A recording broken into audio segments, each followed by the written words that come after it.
মহাভারত। দীর্ঘজীবী হও। আপনি আমাকে আশীর্বাদ দেবেন না ব্রাহ্মণ দেবতা? আপনি আদেশ করুন যে আমি আপনার কি সেবা করতে পারি। আমি অন্য সব ব্রাহ্মণদের মতন তোমার কাছে ধন চাইতে আসিনি। তাতে কি হয়েছে?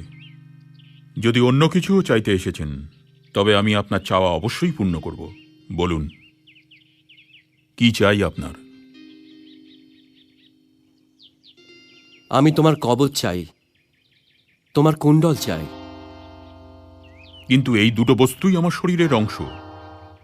আপনি আমার অন্য অস্ত্রশস্ত্র নিয়ে নিন। আমার আর কিচ্ছু চাই না। আমি তো শুনেছি যে তুমি বড় দাতা।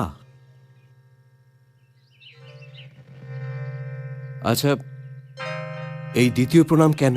প্রথম প্রণাম ব্রাহ্মণের জন্য ছিল, আর এই দ্বিতীয় প্রণাম ইন্দ্রদেবের জন্য।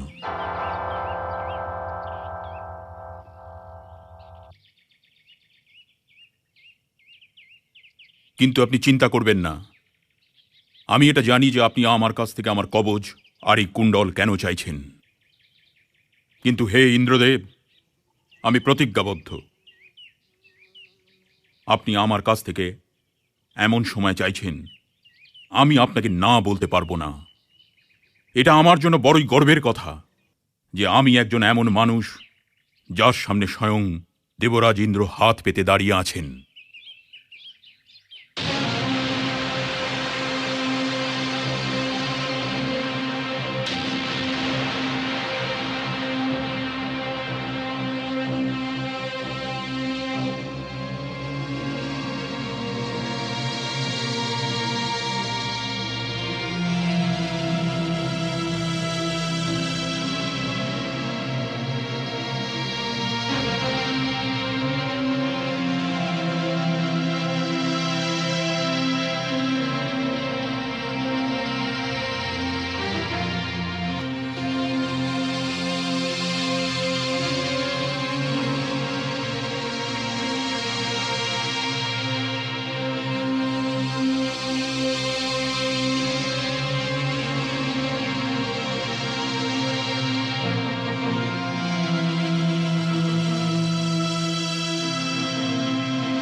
হে কর্ণ, হয়তো পরমপিতা ব্রহ্মার তোমার মতো আর কোনো দাতা বানানো সম্ভবই হবে না।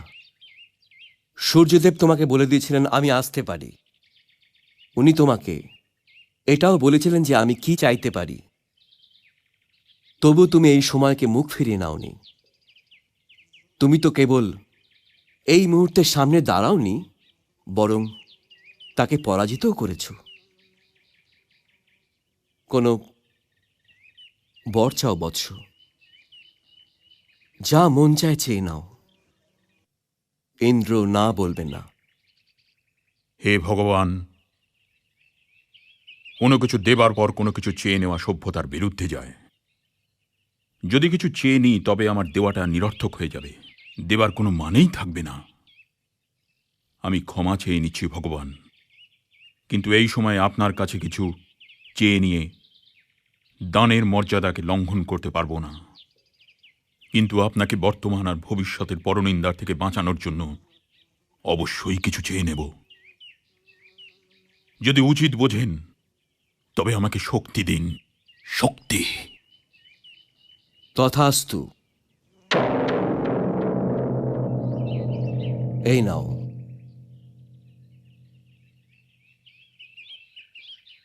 কিন্তু তুমি এর প্রয়োগ একবারই করতে পারবে, তারপর এই অস্ত্র আমার কাছে ফিরে আসবে।